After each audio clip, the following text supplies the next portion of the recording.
All right. Well, welcome for this month's Peaceful Parenting. For this month, our topic is going to be emotional intelligence. And what that means for me is the ability for emotional assessment, being able to identify what's going on inside of you, and then emotional processing, what you do with those feelings after you've been able to identify it. So today we have with us Minta and Kara. You guys want to say hi? Hi. Hello. So I just want to give a little bit of framework about the topic today, and then I really want to open this up in kind of a round table discussion and what like emotional intelligence assessment and processing looks like for each of you and how you guys are able to navigate through your day because as a parent um, for me right now I have a 7 month old and uh, a lot of the emotional intelligence right now has to do with me and my partner, the mother, and our ability to navigate and work together as this new added stress is part of our lives and being able to negotiate and work together. So it's it's crucial for us to be able to have tools and a framework in order to be able to uh, move through day to day when we have our own needs and our wants, and then uh, giving all our focus to our child and being able to meet her needs. So to start with the framework today, this is something that I learned from nonviolent communication. And Kara, if you want to add anything to this, please jump in. But I want to highlight the aspect that was really foreign to me when I first heard it, but that others can't make you mad. Uh, it's it's something that when I first heard that, I was like, well, of course they can. It's really boils down to that the someone else or something else can be the stimulus, but not the cause. Because somebody can come at you and say like you're such a jerk, and you could then get mad inside because you know like I'm not a jerk or you're misunderstood, and then choose to project that back at them. But really, where our power lies is our ability to be able to choose how we interpret that message coming at us, and that's really what was impactful learning nonviolent communication for me was uh, having 4 ways to be able to interpret any message that comes to us. And I'll go through those 4 ways right now. First, I could hear that message of being um, projecting right back at them. So if someone says you're a jerk, then I can say like, no, you're the jerk. Like you're the one who cut me off and then flip me off. So I'm able to interpret that and blame them. Another way to hear that message is to blame myself. Someone says you're a jerk, and like internally I could go inside and be like, oh man, I can't believe like that happened. I am such a jerk. Like he's right, and so we blame ourselves. Third way to be able to interpret any message is to uh, listen for the needs of this individual and show compassion to them. So when they say you're a jerk, you can ask them a question, a follow-up question like, "Is it because you're really late for work and so you had the need to cut me off and then call me a jerk because I wasn't going as slow as you wished I was?" So really opening up that dialogue to be able to see what is going on with them and not taking the message personally or blaming them back. Fourth way to be able to interpret any message is to then um, be able to tune in to yourself. And when someone says, you're a jerk, be able to say, like, oh man, this guy really just didn't understand that I'm late for work. And so I'm really trying to be able to get to work on time, and he cut me off. And so able to give yourself empathy. Hi, Chrissy. We have someone else joining us right now. Hi, Chris. Uh, Not getting any audio from you. Can you check your microphone on the bottom? And if it's on, then there's three dots on the right-hand corner.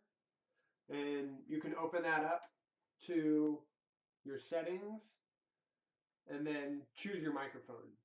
Should be what it is. And if that doesn't work, then you can phone in with your telephone and just leave your camera on too.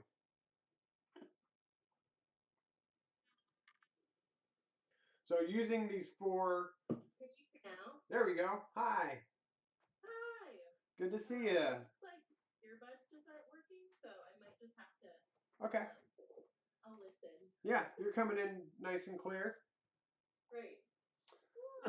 Yeah, thanks for joining us. We have Minta and Kara joining us as well. Wonderful. So I'll try and just recap really quickly what I was giving as a framework for the topic today. So today's topic is emotional intelligence, and for me, I understand that as being able to identify and assess our own emotions and then being able to process them. And in NVC, we learned a framework on that we have the power and choice on how to interpret any message that we hear. So, kind of dispelling the myth that others make us mad, like it's an external thing that's in control of how we feel internally, when in reality we can interpret any message and thus influence the way that our body is going to release chemicals and respond to what we're listening to.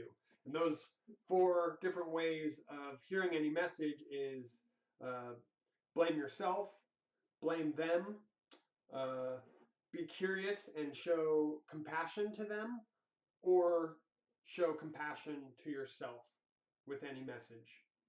And with that set up, you can then have the freedom to be able to learn to assess your own emotions, and when you break free from the idea that other people are pulling your strings and making you feel any certain way, then we're completely autonomous in being able to self-regulate and monitor what's going on inside of us. And once you break away from the myth that other people are in control of how you feel, then it's really your responsibility on what you do with your feelings, because you don't have the excuse of like, well, he made me mad, that's why I hit him. Yeah, it's that distinguishing between stimulus and cause, that what other people's do can be the stimulus that can, eventually result in some kind of feeling, but that cause of the feeling comes from us. And I think we've all had those experiences of, like, traffic is a great example of when you're driving along in traffic, and if your sources are really depleted, you're in a really bad space, really, really tiny other things that people do in traffic will upset you and you might get really upset. But if you're in a really positive place, you're in a really, your sources are full, then someone can cut you off and you can have full understanding for that person and what they might be going through in the other car. So it just all kind of depends on where you're at and how you choose to receive what's going on around you. Excellent assessment. So with that understood, what I'd really love to go into today is just, again, having a like round table discussion to be able to talk about, once you are like, how do you assess your own emotions, and then like what tools or strategies do you use to be able to process those, because again, this is under the framework of peaceful parenting, and this is crucial to be able to navigate the stressful landscape of A, having kids, but B, like working with your partner and being able to navigate um, a day that everyone's needs are able to get met. So I'll go ahead and open this up right now, and if you have any like tools or ways, I'd love to hear like kind of real life situations and how you are able to assess your emotions and process them.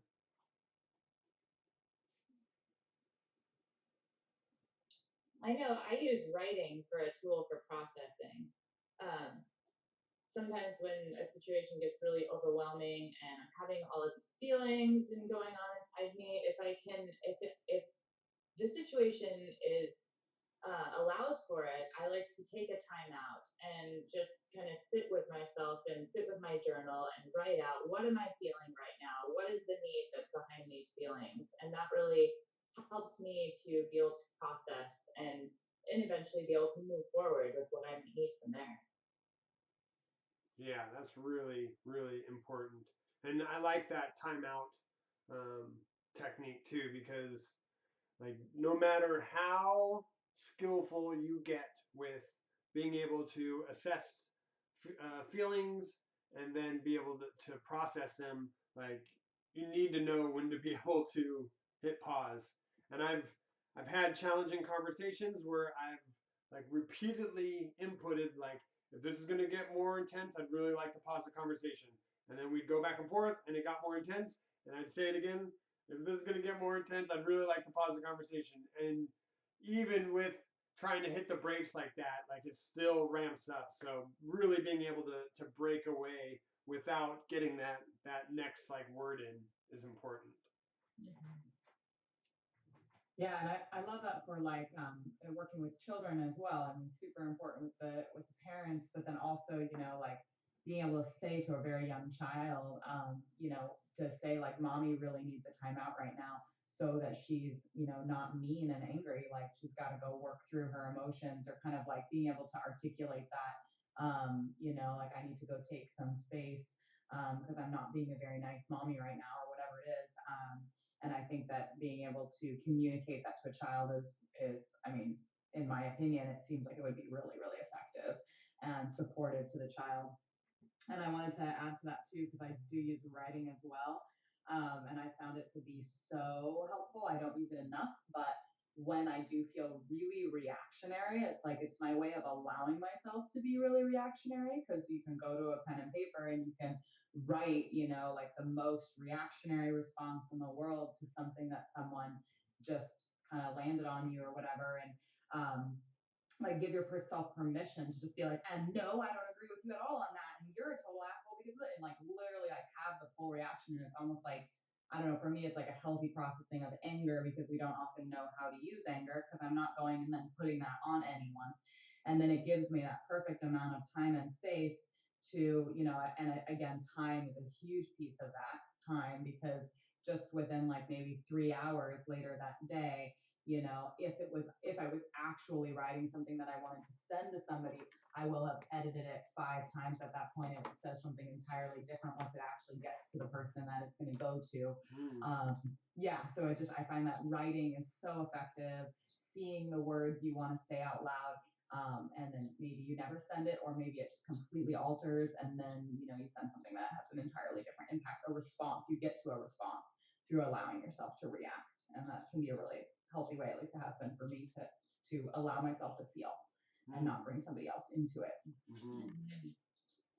Yeah, I've seen this take place where you have your conversation by writing it down on a piece of paper and sliding it across the table. They then write it down, slide it back, and it gives you that like space to be able to like articulate and like it's so once you start getting into a disagreement and like things just start going faster and faster and faster and faster, and that's when your frontal locus or prefrontal cortex shuts down, and you just start reacting to what's being thrown at you, and it goes faster and faster and faster, and then you're saying things that you don't really mean, but because of the heightened state that you're in, they're just coming out, and that really just breaks down trust, and then you're kind of in damage control after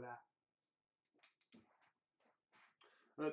Another good point that you talked about, Minto, was anger, and my relationship with anger throughout my adult life has really grown from being a rebellious teen and just really angry at the world, but not having any way to be able to process that.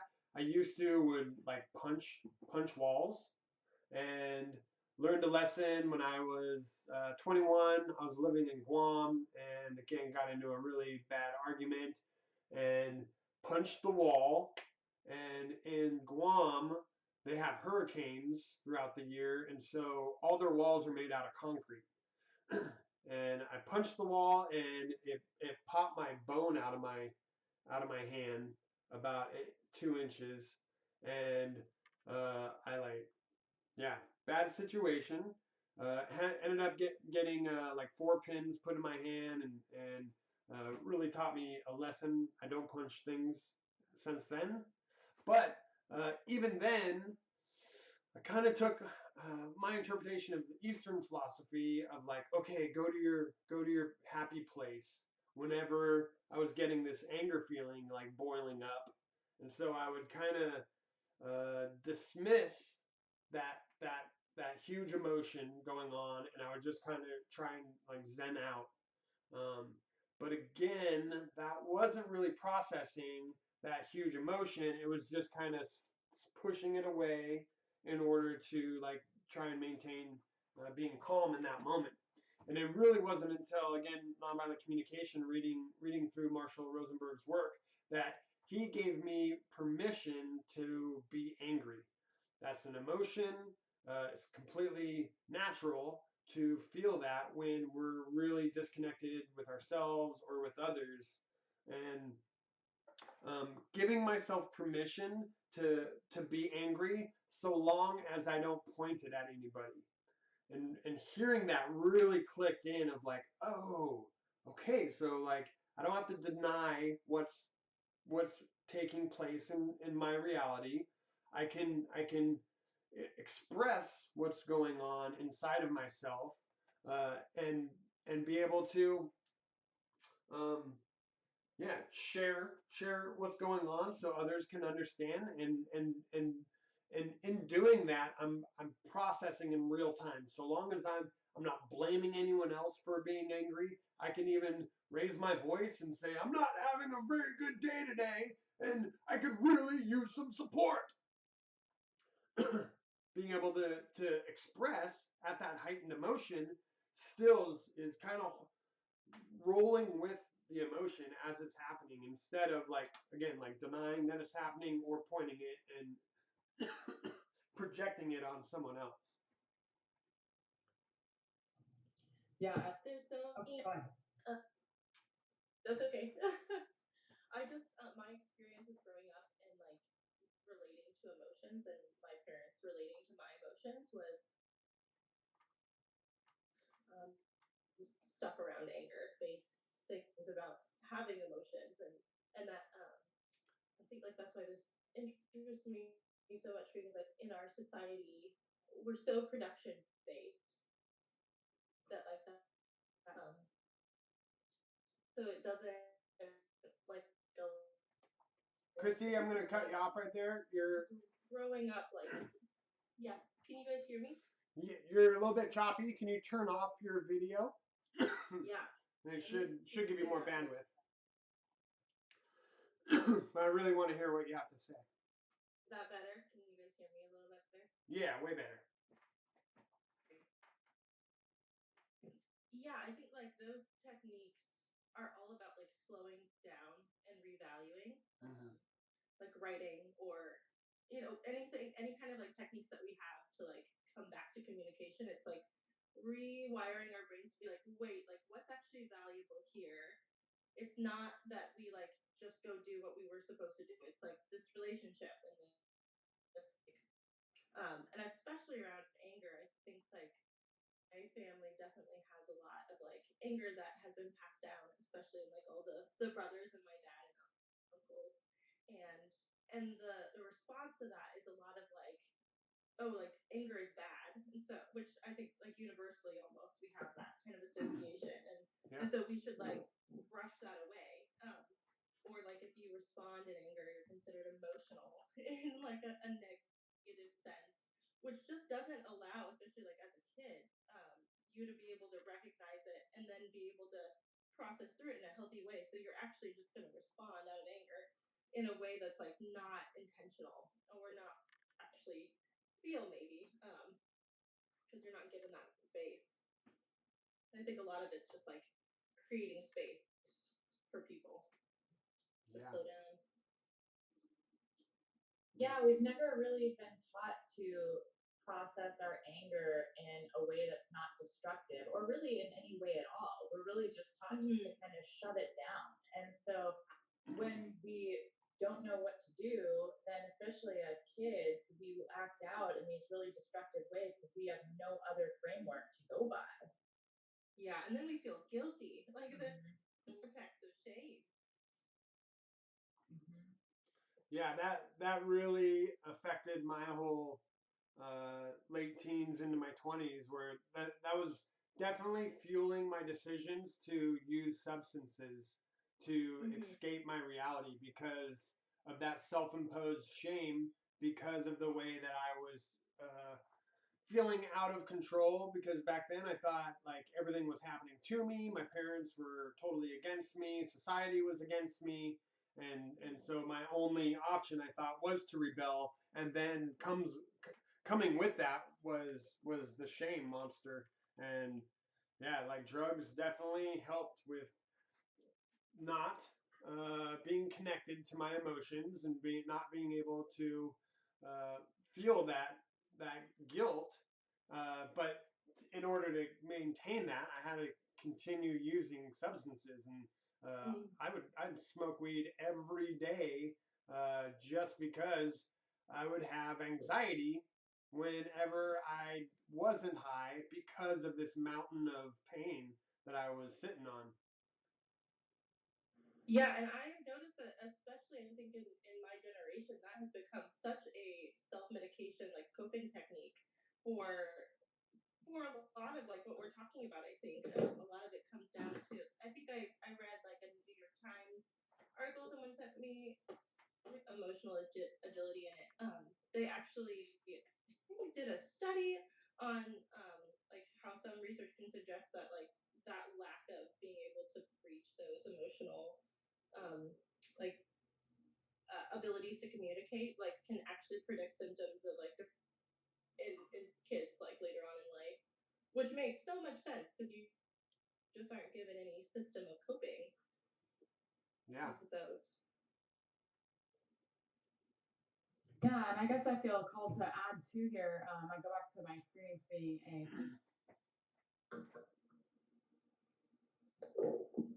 Lost you. preschool teacher under. Oh, the screen kind of froze. Are you getting me? Yeah. Yeah. Okay, cool. But with a really young, like 2, 3 year old experiencing anger, clearly experiencing anger, the technique that I was educated to use with these children, and that I ended up picking up was that, as you say, I see that you're really upset right now. I see that you're angry right now. I see that you're feeling very angry. And just that would be like enough for the child to be, oh, like, and stop, whether it was punching something or, tearing something, and not like it was suppressing the emotion or their way of coping with it, but it was like, in situations where we don't have the tools, where we're young and we haven't been given the tools yet, how powerful simply acknowledgement is. Just acknowledging an emotion. And I think that's something that we need to retrain ourselves to do, because just like we've all been talking about, like this hasn't been very supported in society. So being able to say, like, I'm just angry right now. And I kind of had that happen the other night. And I was like, God, I'm so like irritated. I was using the word irritated, but I was like, there's just something really tight in me. And I ended up just choosing to like close the door in a room and allow myself to cry, but just kind of like an angry cry, because that was all I really am not. I can't, my body doesn't really like to do violent things. And I also have some trauma around that. But it was interesting. It was like all I needed to do for myself was say that it's okay, or like that I'm angry, just like talking to myself, just like the power of acknowledgement. Like I'm angry right now and I don't want to take that out on my partner, and I don't want, and I see myself doing that. So what can I now do with that acknowledgement? And then I just cried kind of angrily on the floor, and then could feel okay after that. I needed a little bit of space and stuff, but yeah, it's just acknowledgement goes so far.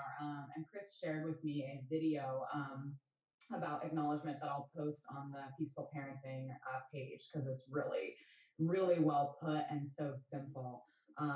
Yeah, it's about like not just going to the positive place when somebody's sad because we can't handle being around somebody's negative emotions, and that they're actually supposed to just feel better.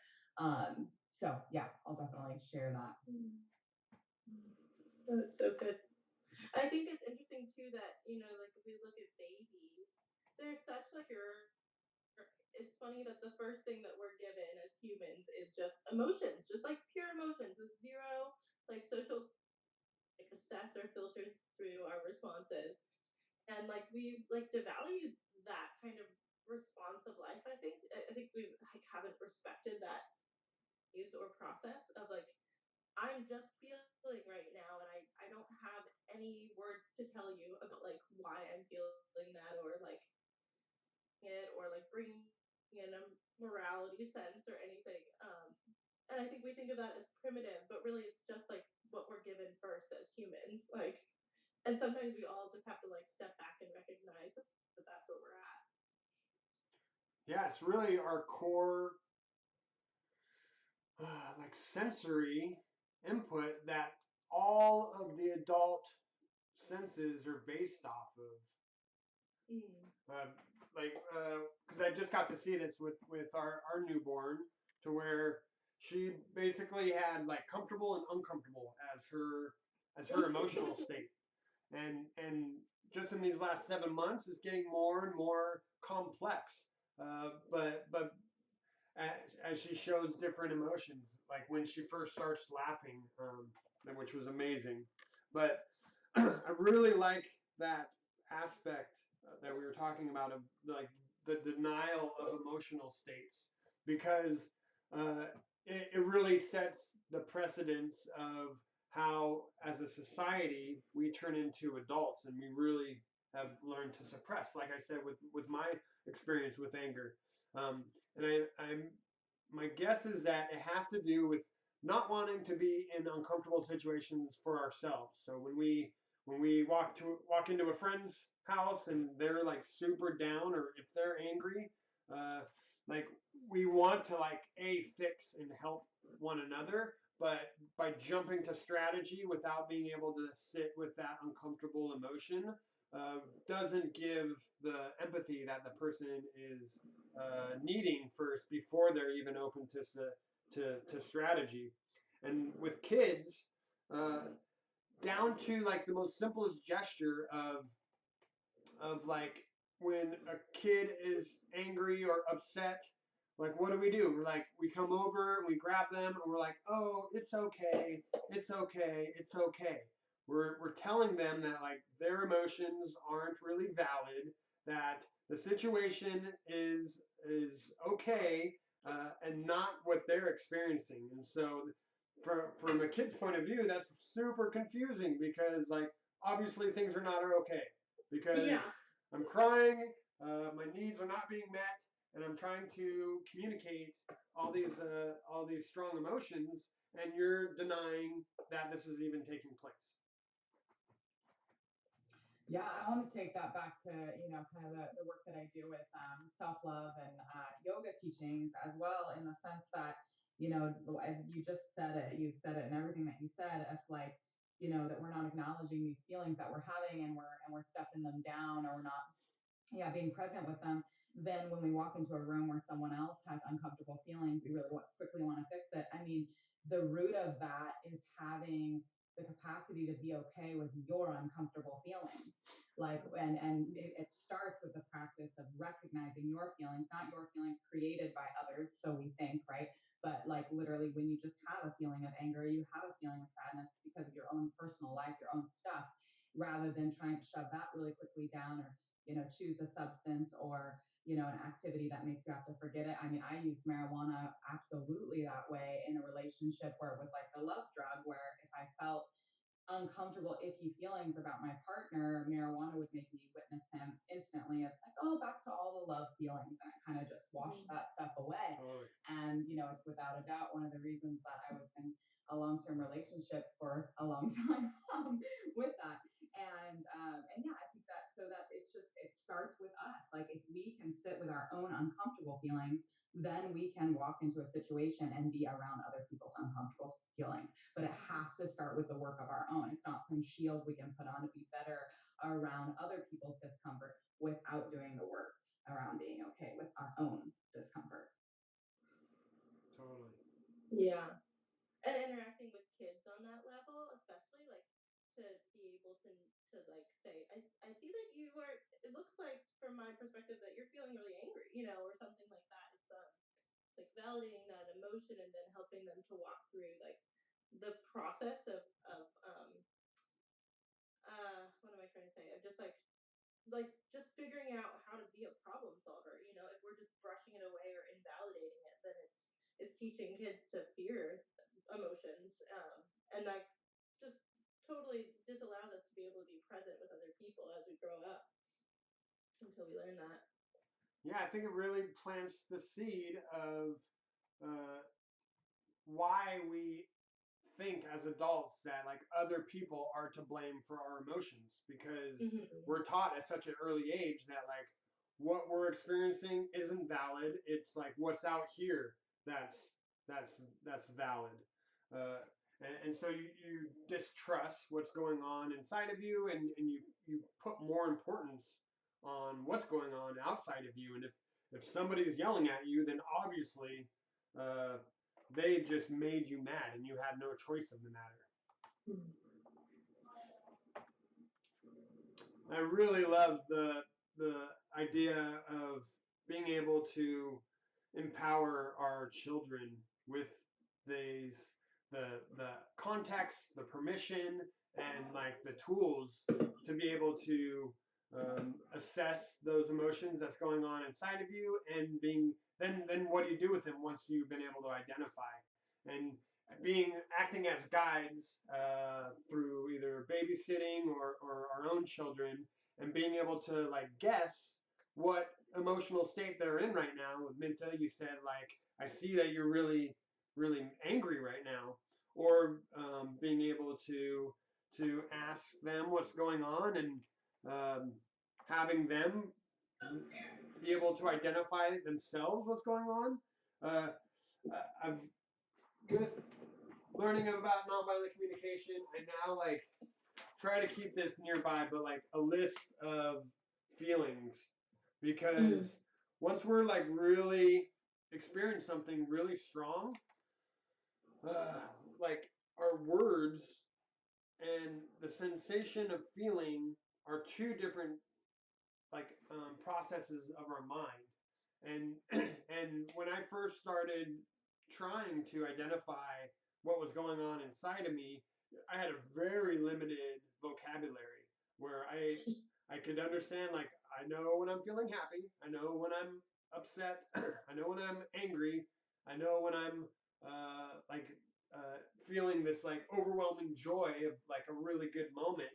But aside from that, like I really didn't understand the nuances of all these emotions that our bodies are equipped to be able to experience.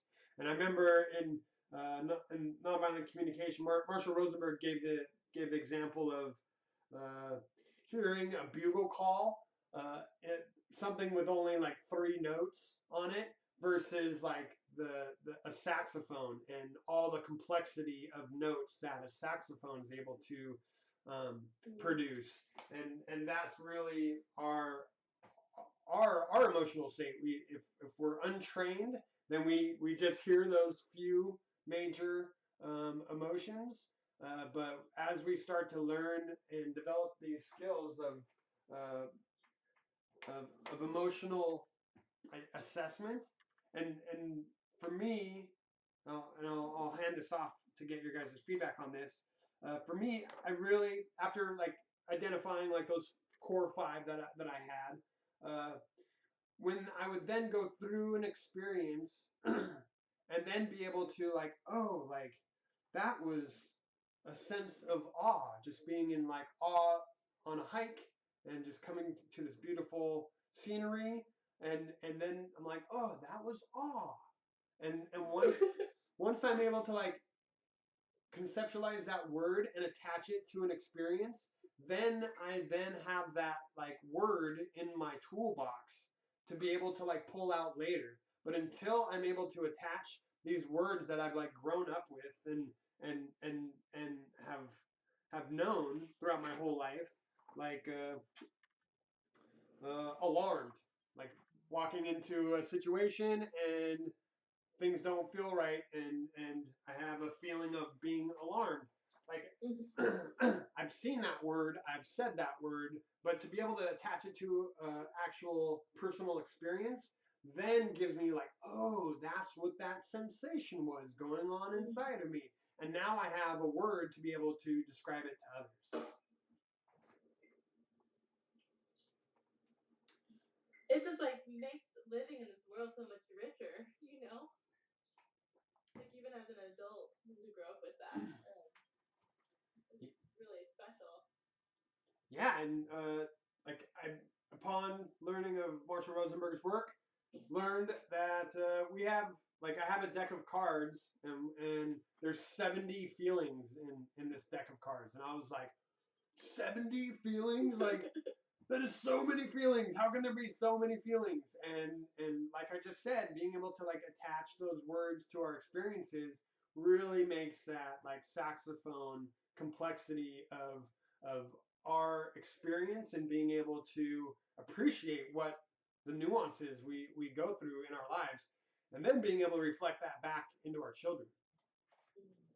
Yeah, I love that so much, and I'm really finding that stick in this way that I work with processing my emotions or processing my feelings is this it's like having more of a larger vocabulary of what your feelings are. I feel like just gives your feelings credit for being feelings, and they're not to degrade them, but they're just feelings. Like they don't necessarily, they are attached to a certain impact, but feelings as we know it, if we attach to them, control our life. Mm. So it's about allowing those emotions and those feelings to move through us. They aren't really there to tell us anything more than the feeling. Mm-hmm. And then we take that feeling and we nurture what that feeling means, whether, it's comfort or support or whatever.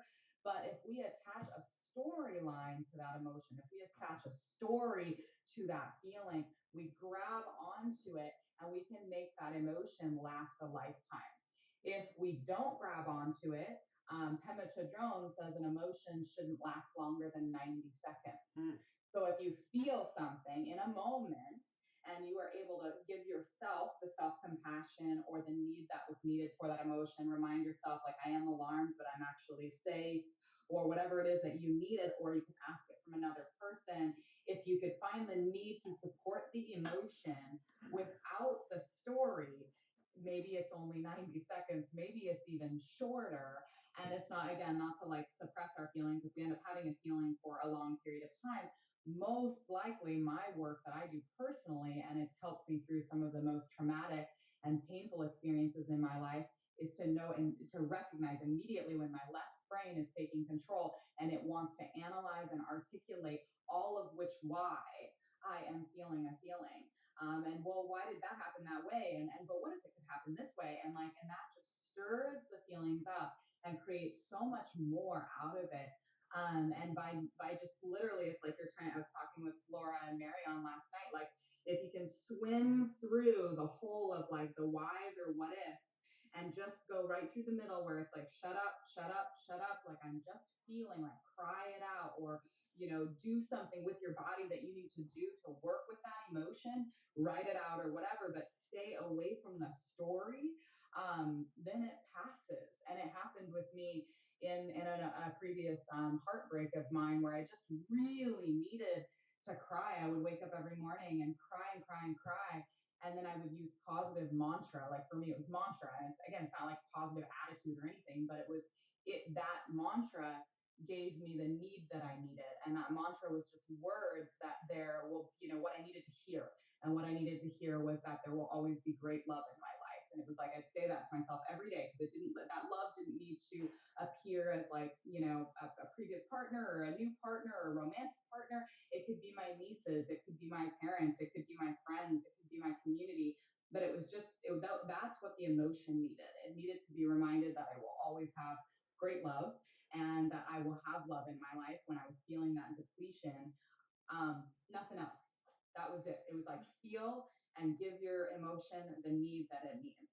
And the story is definitely not that need.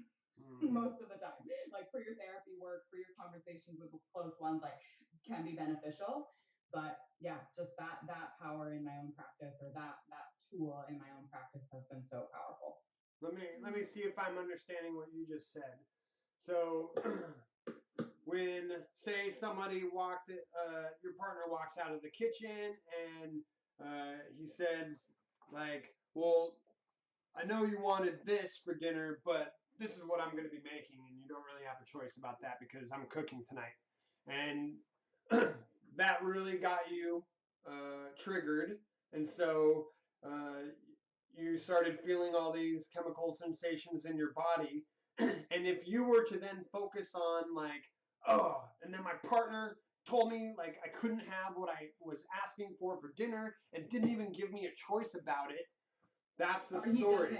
he doesn't love me, he doesn't Yeah. respect me. Why doesn't he, see me as, why doesn't he see me as valuable and important? Why didn't he want to prioritize me? Like all the little layers of like, like what, yeah, that's the story. So that would be within quotation marks, like the story. And if we Mhm. were to just focus on that, we would keep adding and I've Mhm. noticed my mind will just like repeat the story, repeat, and meanwhile, I have all these chemicals going through my body that are like screaming for our attention, but we're Mhm. so stuck in focusing on that story that we And like ignore them. winning. Yeah. Yeah, and Yeah. and then we look to like the easiest way to get out of that uncomfortable situation is then to project or blame that story that was going on inside of our head, and that just escalates it, and again doesn't regard what our feelings are experiencing. Absolutely. That's exactly what I mean.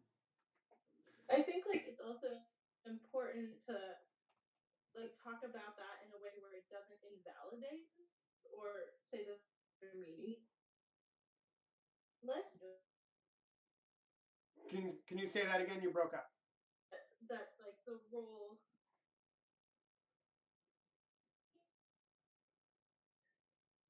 You're cutting out. Can you try saying that from the start?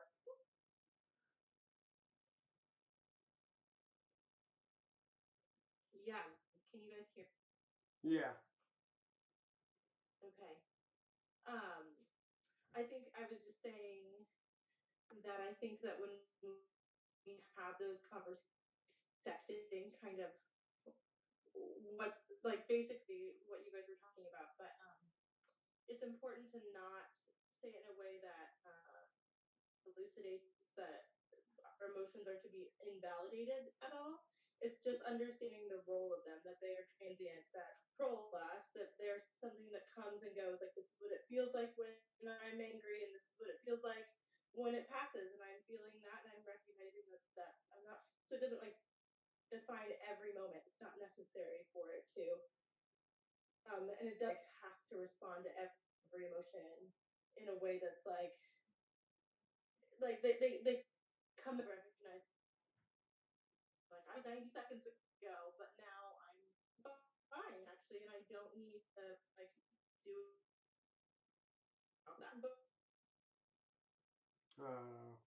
You're getting pretty choppy, Chrissy. really, Your audio is pretty choppy. One strategy you could use is to hang up and call back with the phone number. So then you'll be using your phone service, and it should come in super clear. sounds good. I'll do that. Okay. Thanks, Josh. Yeah. And a tool that, or to reflect on what I was picking up out of what she was saying was, I've heard emotions are like waves, to where you're like, okay, I'm feeling this, and now I'm feeling this, and now I'm feeling this, and now I'm feeling this, and so not getting tricked that they are like stuck on, and thus justifies all our behavior because like, well, I'm angry and I'm stuck on angry, and so uh, like justifying like, yeah, I hit my sister because I was angry. Like you can get stuck on justifying all your behavior that way. Chrissy, are you back? Hi, I am. Oh, that's way better. So I was just saying that Wonderful. like emotions are, I've had it described like waves on the ocean where right now I'm feeling angry, okay, and now I'm feeling like upset. Now I'm feeling frustrated, and so they're constantly changing, as I think you were just saying. Yeah. I think I was just trying to explain that I think it's important the way that we define like that first step of feeling and what the role of our emotions are. And like they have a role, but that doesn't mean that they're invaluable, or like it's invalidating them to not respond to every single one of them, essentially.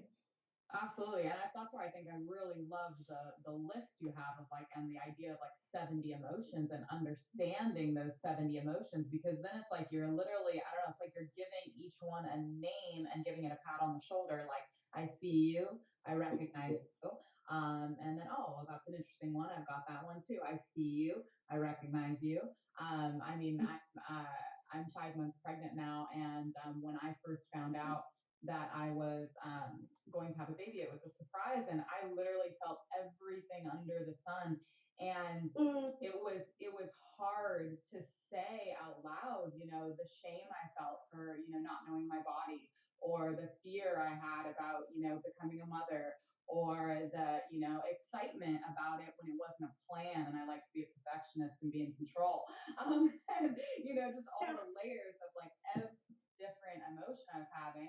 And I was fortunate enough to play that game that has the 70 cards of emotions, and give myself permission to just feel so much and acknowledge each one.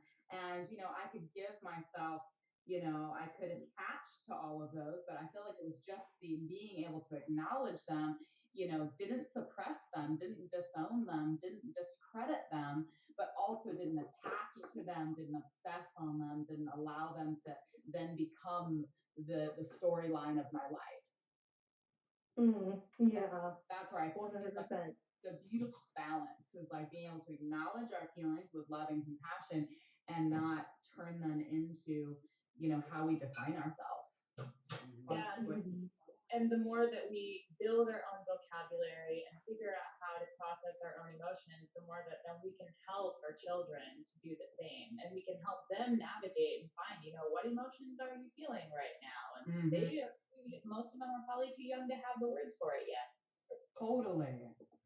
Yeah, and one tool that I learned ways back too was like describing the way that your body feels when you're feeling an emotion. If you don't know how to use your words, or using your words, it was like, I think I feel angry. I just want to squeeze my hands like I want to break a glass inside of them. Like being able to say like what you kind of feel like doing, but you don't, like and that could be a way of almost just expressing it, or like allowing it to move through you and not affecting another person, but describing.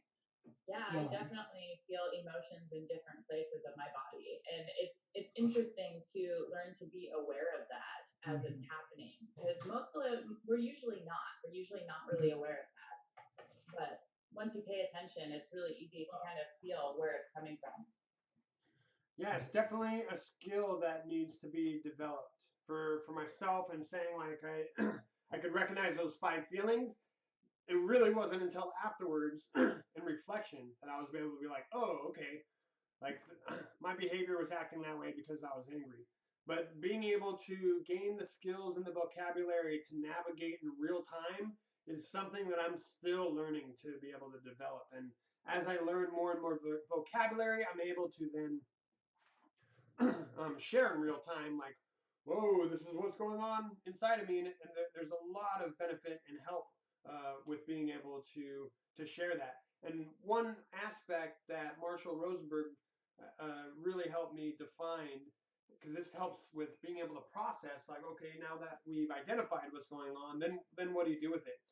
He describes feelings as a scent, and the needs that we are either getting met or not getting met as the flower. And every feeling can be traced back down to a need that's either being met or not being met. And so just being able to identify, like, oh man, I'm feeling really alarmed right now. That then strikes my curiosity into wondering, hey, what need of mine is not being met that I'm feeling this uncomfortable feeling of alarm.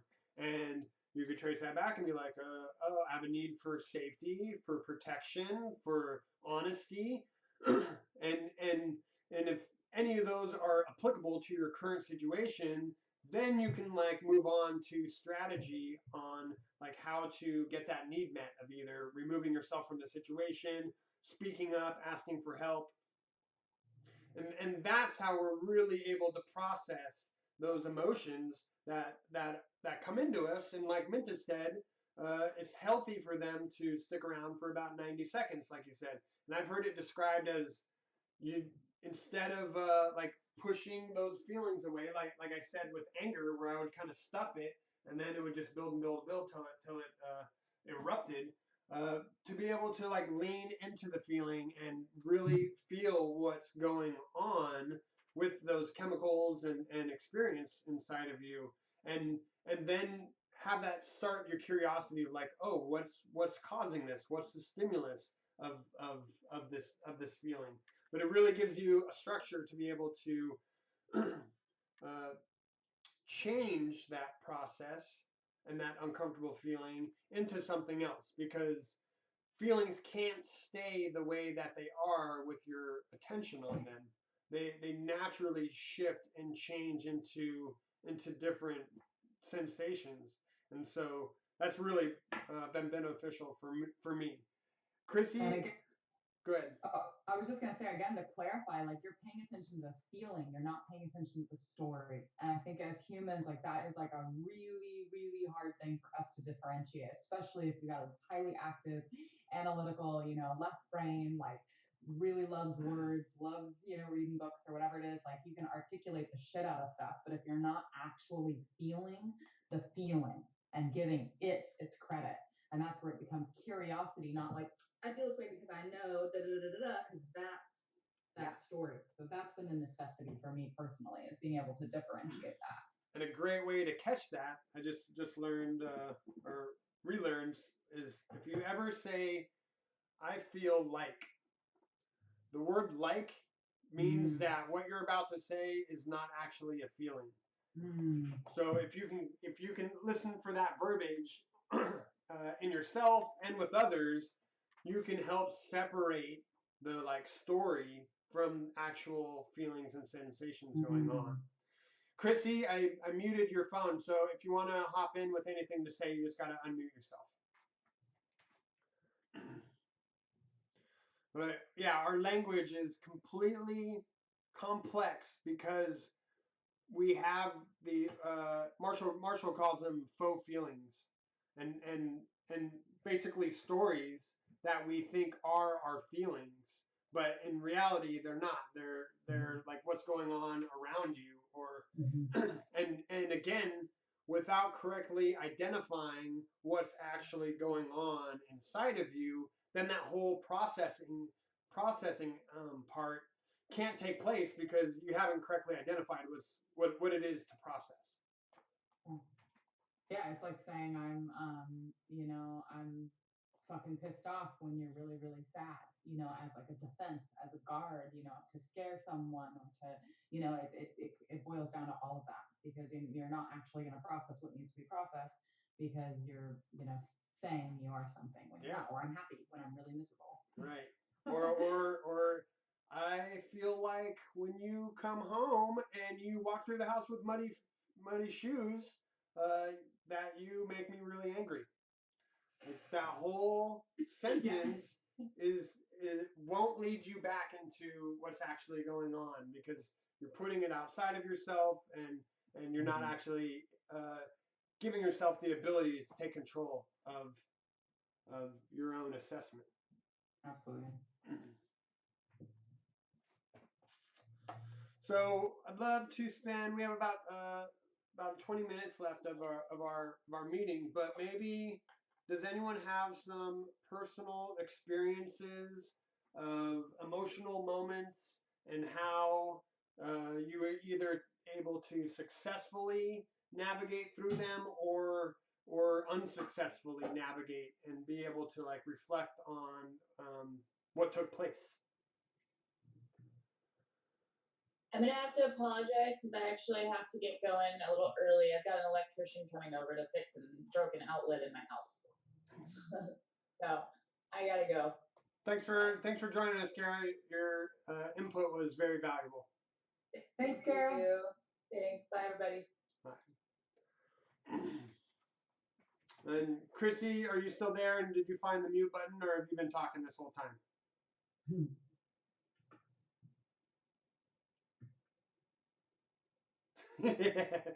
Have you been talking this whole time? So you're on mute. Let me see. Oh, I can't unmute you. So you have to do it on your phone. I wonder if that can't be done when you call in. Chrissy, if you can hear me, you might need to like jump out and jump back in. So I'll experience, or I'll share like an emotional experience that, and how I kind of traverse that in real time. Again, yeah. So using the tools that I've learned with NVC, like the days can be very stressful. My wife and I, we both work from home, and we both. Chrissy, you there? Hear me? There we go. Yeah, sorry, you're on mute. Did you want to add anything? I don't think so. Okay, great. So I'm gonna go into like personal experiences of how we've been able to assess emotions and process them in a way that we're proud of, or how we wish we could have done better at it. Either one will work. So I was sharing that in my day to day, my wife and I, we both work from home, which is great because we get to spend a lot of time with our 7-month-old, and but still brings a ton of challenges because I have needs for my business, as does my wife, and kind of above that is the needs of our child, that she constantly is on her feeding schedule or her sleeping schedule. Someone is there to watch her and make sure that she's safe. And then our business needs. And then hopefully what we're trying to maintain is like our personal needs are above all that. Because if our personal needs aren't being met, then everything else can't be built off of it. But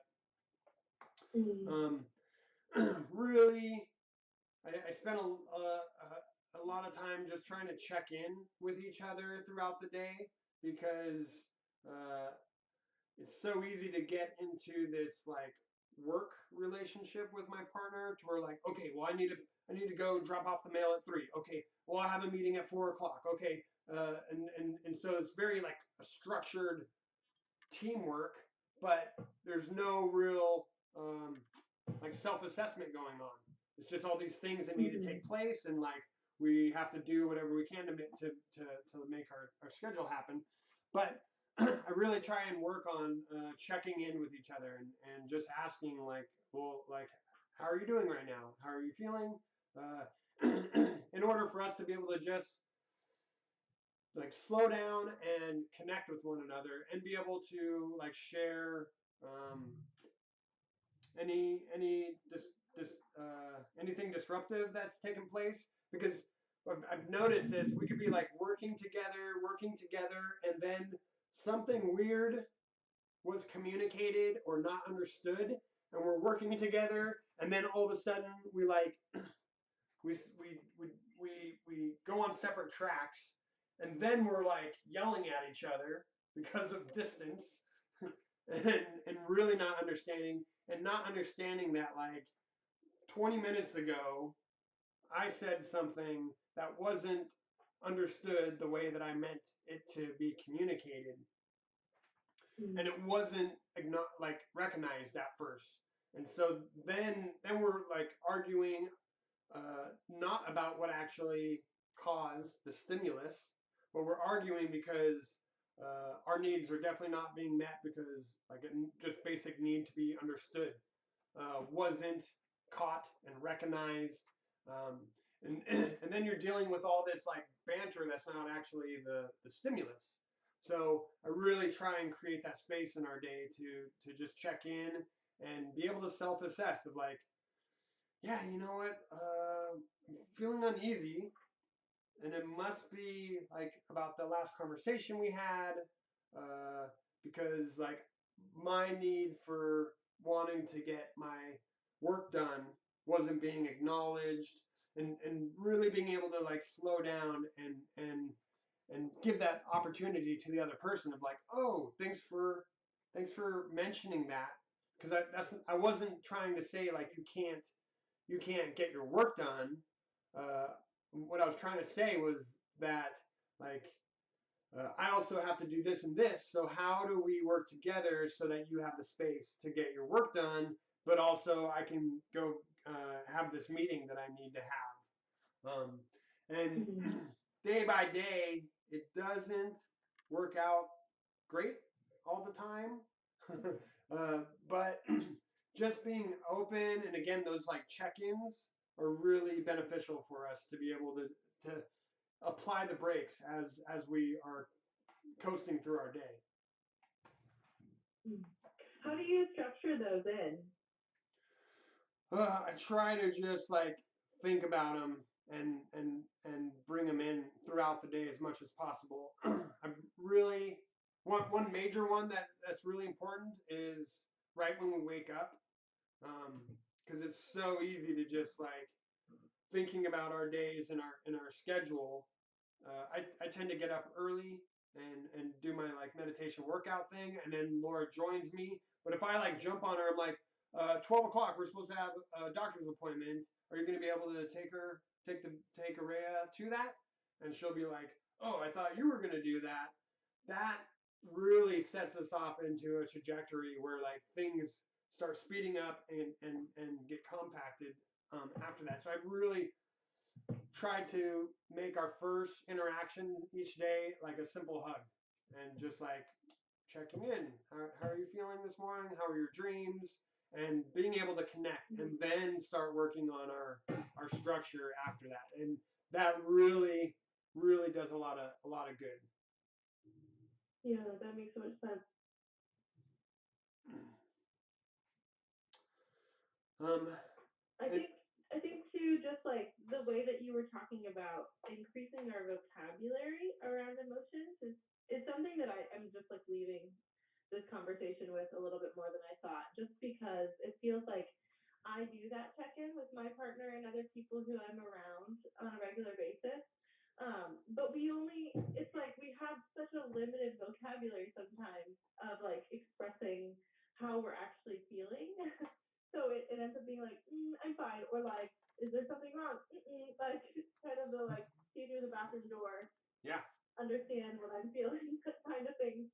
And so I don't know if you guys have any inspirations on just like how to work on increasing your vocabulary of like how I like expressing and communicating how I'm feeling when I want to. I think I do have those like frog cards, and I haven't used them very much because I haven't, I think, known how to. But maybe this is, it's just like a good reminder to just pull those out and be like, oh yeah, those are all options. But if you guys have any other ideas of like just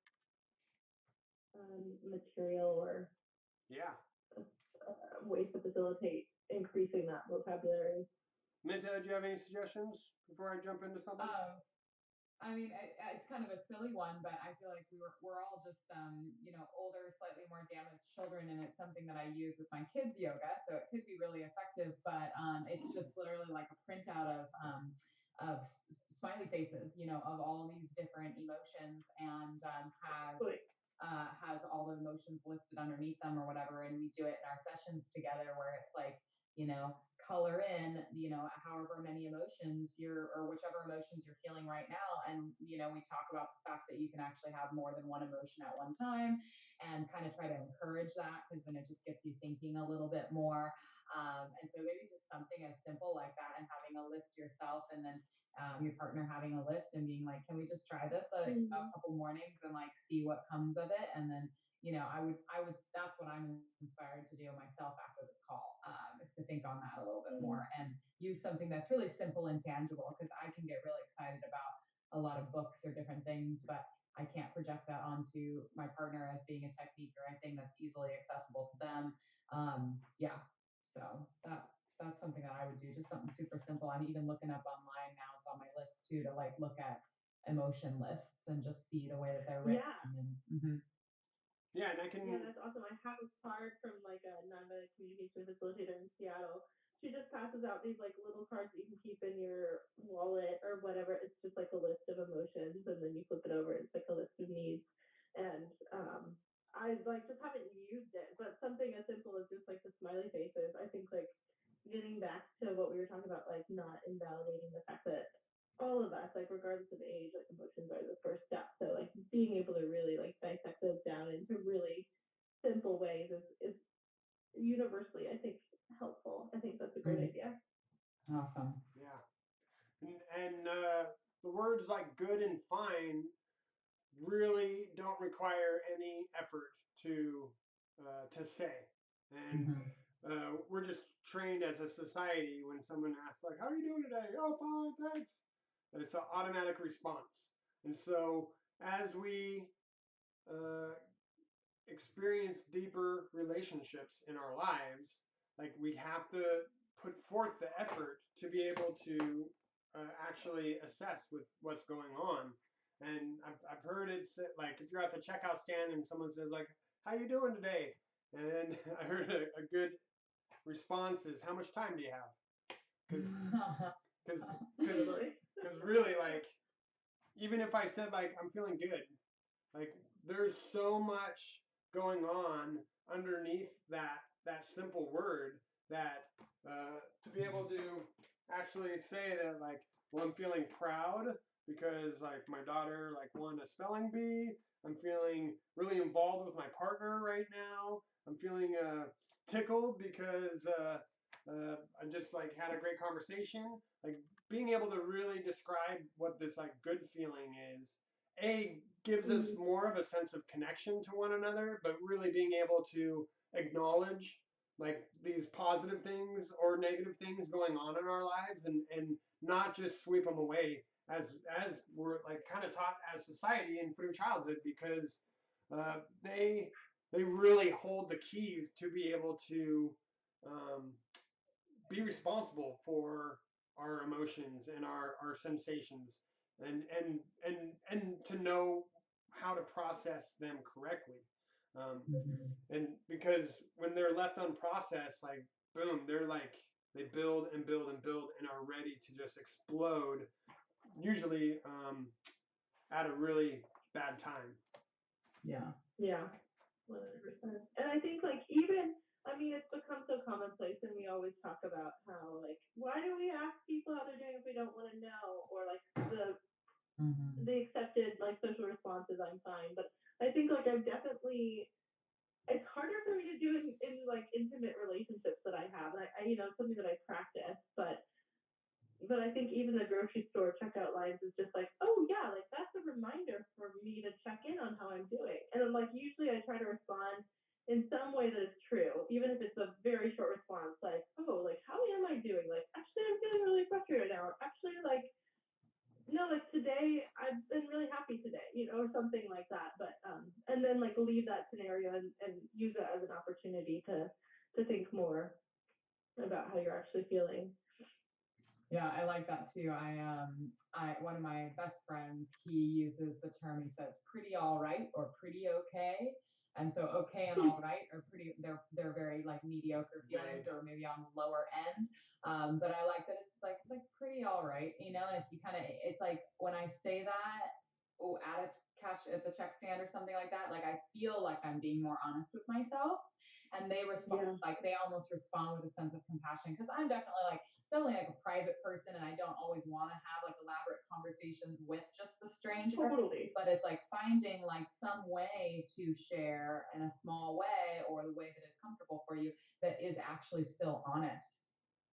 Yeah, I'm pretty totally. okay. And then it's like, yeah, then you feel the energy from them, of like, versus like, oh, good, yeah, me too. Like, kind of where it turns all real fakey.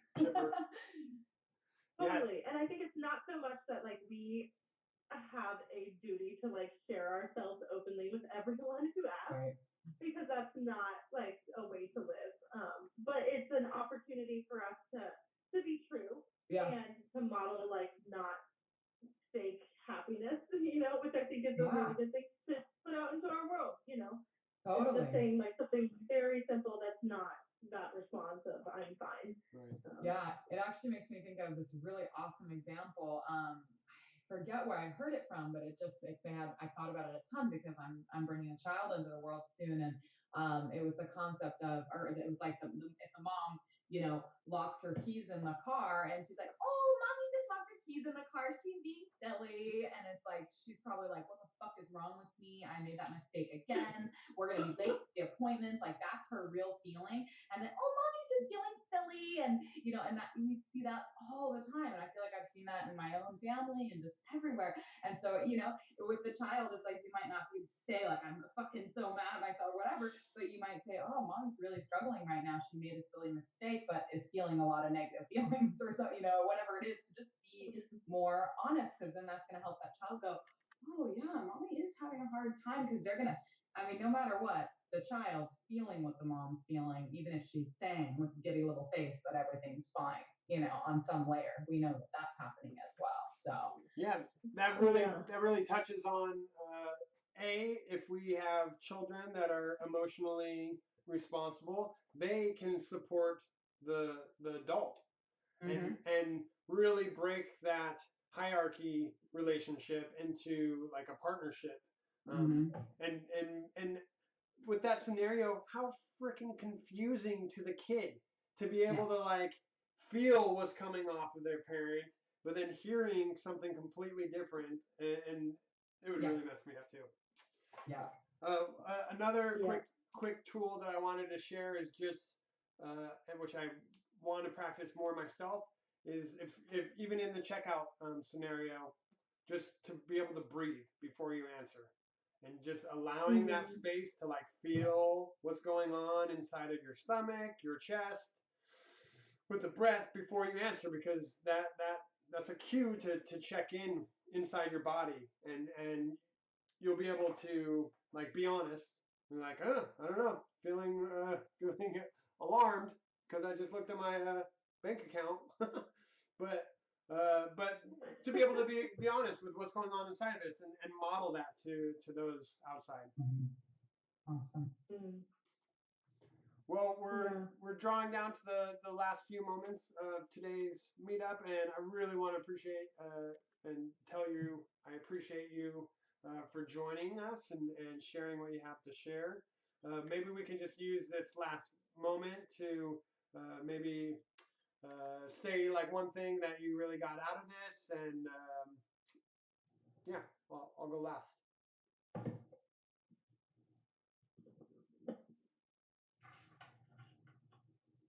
Well, I think like talking about this kind of stuff is really good.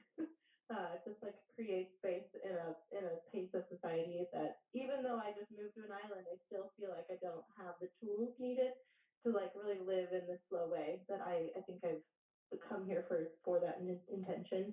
And I think like before you can do nonviolent communication, like you have to know what you are going to communicate about. This is a really great place to just start with that. I think like the thing I've got most out of this is just needing to like have some really elementary tools that I'm using this week to just like increase my vocabulary about like what is it that I'm feeling and validating that. And I have a really challenging relationship with my parents right now, and I don't get very angry except for when it comes to like my relationship with my dad. Like it brings up so much anger, and I had a conversation with my mom on the phone this week, and I just said I'm just feeling so angry.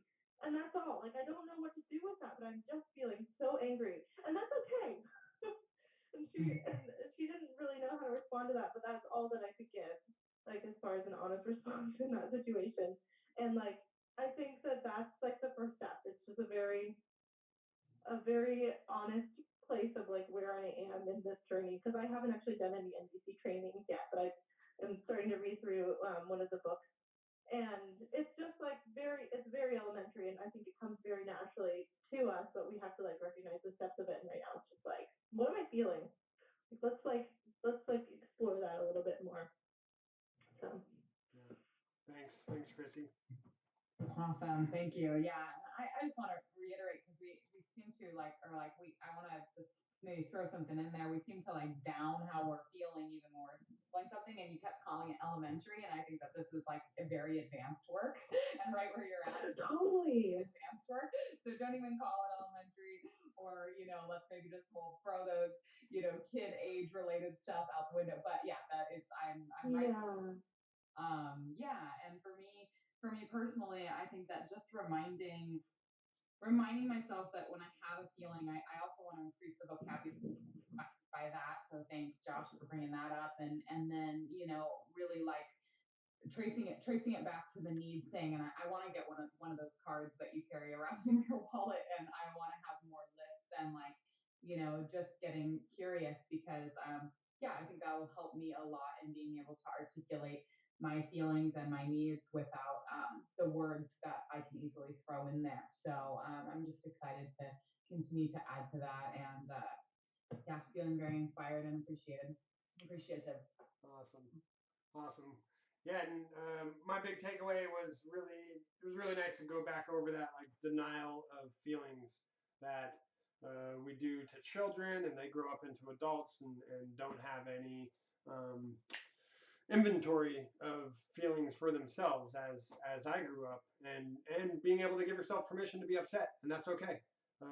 Again, like I have a really big need to protect anyone from force, and that's kind of the whole purpose behind peaceful parenting. And so long as no one is uh, getting that anger projected at, to be able to express that to its fullest expression is okay, and it's okay for the individual to do it for themselves, and it's okay for us to be in that environment and sit and traverse through that uncomfortable experience, because that's how we process, is being able to lean into those emotions. Mm-hmm. Yeah. Thanks again, you guys, for joining me. Next month, we're going to have a new topic.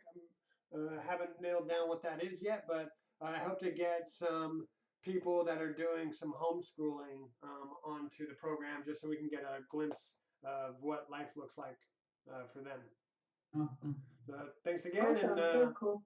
yeah, I'll have this recording up soon, and so you can share with your friends and family. Thank you very much. Wonderful.